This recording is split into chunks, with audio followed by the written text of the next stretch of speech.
Anong mensahe ang kailangan marinig ng mga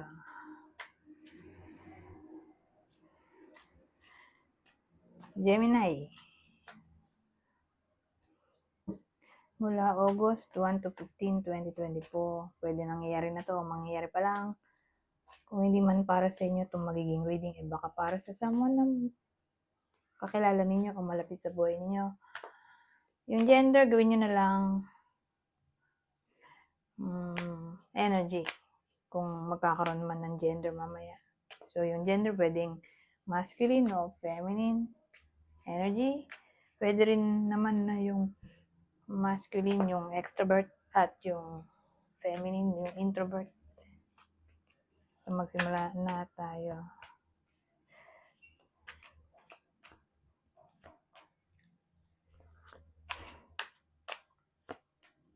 Nick.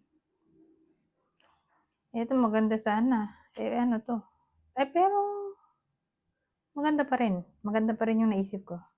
Kanina, medyo na-alarm ako eh. Kasi bakit may ganito? Pwede rin nga pala itong celebration.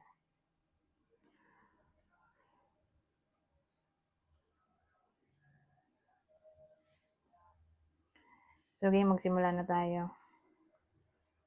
Kasi maganda nga to. Tapos, sabi ko, bakit may ganito? Baliktad, tapos may ganito. So, una kong naisip ay baka third party.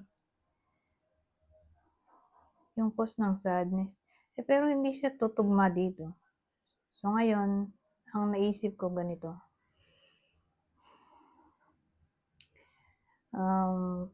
May forgiveness na maaaring mangyari.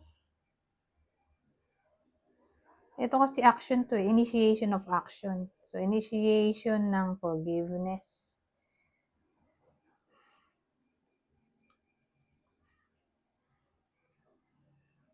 Ano to?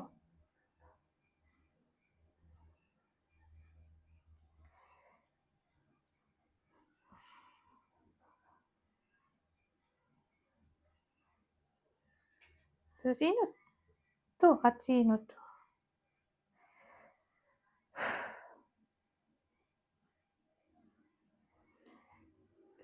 So, sabihin na lang natin confidence to. Kaya lang baliktad di walang confidence. So, sabihin natin may yung nagloko o nag-cause ng pain.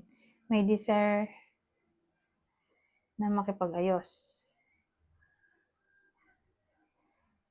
Kaya lang walang confidence.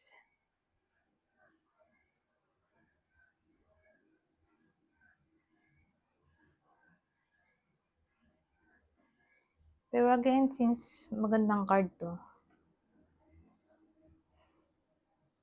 sabihin natin determinadong magkaayos o posible na magkaayos pa talaga kasi sabihin natin ito na yung outcome. Alamin nga natin ano bang nangyari.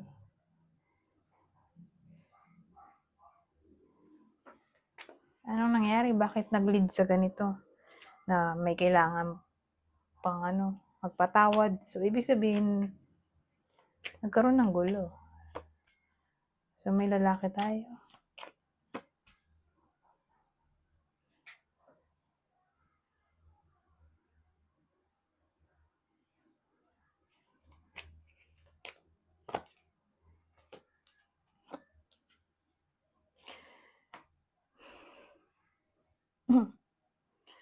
So, ano kayang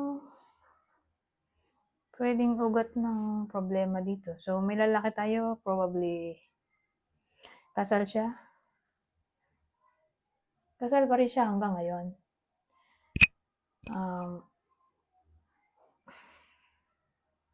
Parang naging sad siya dito eh.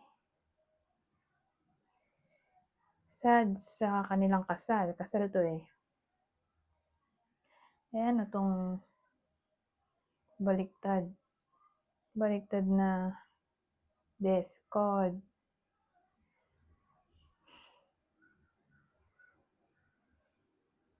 Parang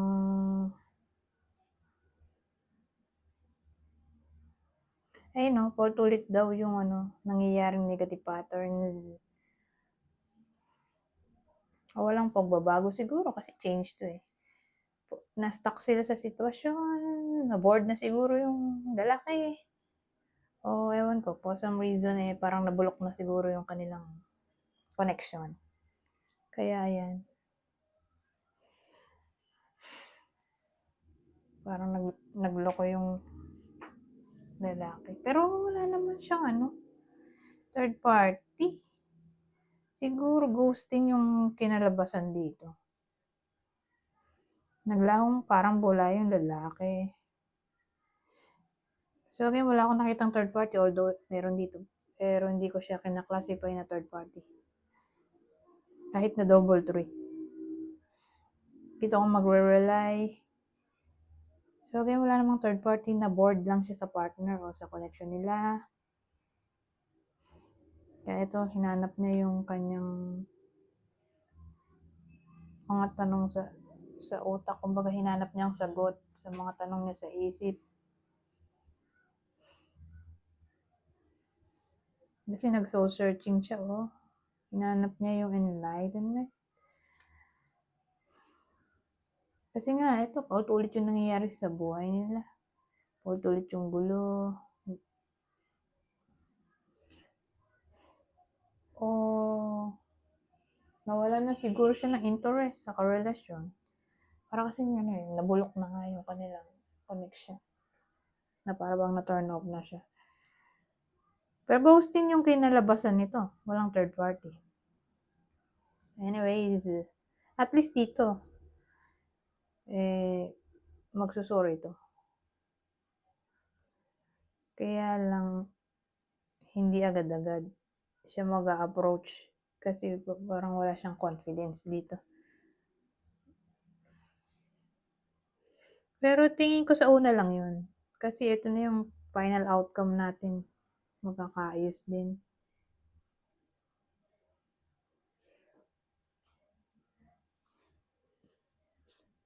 So, Gemini ito, di ba? Oh, ladro.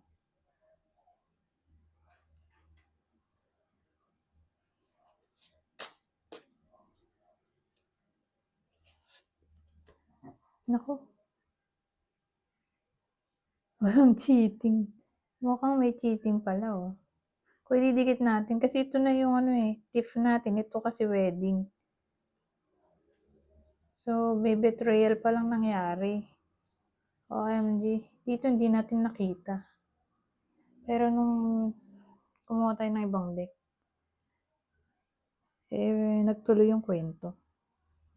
So, na-bored pala siya dito. Hinanap niya yung magpapasaya sa kanya. Kaya, ayun. Nagkaroon pala ng third party. Pero, wait lang. Kasi yung tip para sa akin, card siya ng dishonesty. As in, card ng betrayal, parang 7 of Swords. Pero to 10 of Diamonds. Pero hindi ko binabasa yan ng playing cards. Sa image ako nagre-rely. Unless nakalimutan ko yung meaning ng image, di saka ko lang di saka ko lang gagamitin yung playing cards.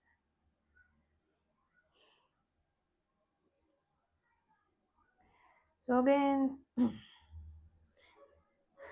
itong ladro, pag nakita ko yan, para bang may ginawa siyang kalokohan. Mukha siyang 7 of Swords sa akin.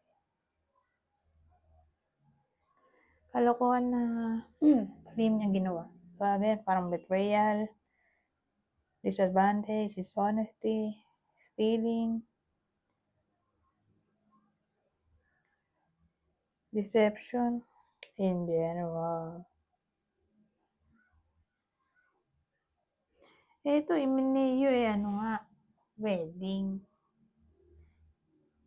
So, ibig sabihin, nag-betray sa wedding. Di ba kasal yung lalaki? Kasi ito, kasal din to. Hierophant.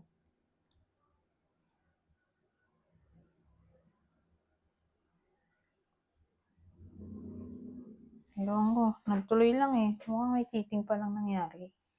OMG, sabagay, kahit dito eh. Tatlo yung ano. Dalawa yung tatlo. Dalawa yung 3. Ito, number 3. 3. Although kanina, medyo nagalinlangan ako pero nagdikit eh. Nagdikit yung ano, mga cards eh. So kung di man to literally, kwento nyo. Kasi nagmukhang collective reading na to. Eh baka reading to para sa someone na malapit sa inyo. Anyways, ito na ang last deck natin. Pace, total, pace, over, race, balance. Ang cute naman ito, seal. So ito, kasi pagong yan, hindi mo pwedeng madaliin. So, siguro, yun yung ano, advice sa sitwasyon. Walang kailangang impulsiveness. Walang kailangang madaliin. So, August 1 to 15, take your time. Ganun eh. Ito kasi slowly but surely. So, mas maganda na yung ganun. Mabagal pero matatapos. Alam na matatapos. Di ba? Naalala niyo yung ano, yung nag-race yung rabbit saka yung turtle. Tama nga ba yung memory ko? Tapos ang nanalo pa yung turtle kasi ano nga bang nangyari sa rabbit? Nakatulog yata sa puno. Parang yun yung natatandang ko dun sa ano, cartoon. Kasi nga, ang tagal nung pagong. Eh, yung pagong kahit mabagal, determinado siya.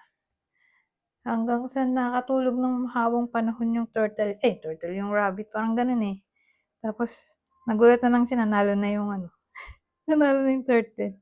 Magising niya, panalo na yung turtle. Hindi na siya makahabol, ganun, malayo na yung turtle. So, ganun. Huwag maging unpredictable, impulsive. Ito naman seal balance. Na-encourage ang balance. Basa-basa nyo. So, August 1 to 15, balance sa pagitan ng career at personal life. Parang time management din kasi ito eh. Balance. Siguro balance ang heart at mind.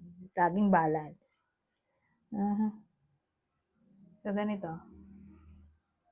Alamin natin sino yung partner dito na Gemini sa kwento kanina. Ginost, kaya pala ginost eh. Nakatagpo ng iba. OMG. Libra.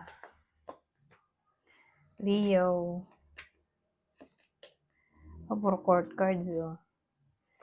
So again, Libra, Leo, Capricorn. Yan yung possible partner. Now, Gemini sa kwento na to, regardless kung siya yung babae o lalaki sa kwento, basta yan yung partner ng Gemini. Kasi may mga cross-watcher din eh. Libra, Leo, Capricorn. Anyways, hanggang dito na lang. Goodbye po now.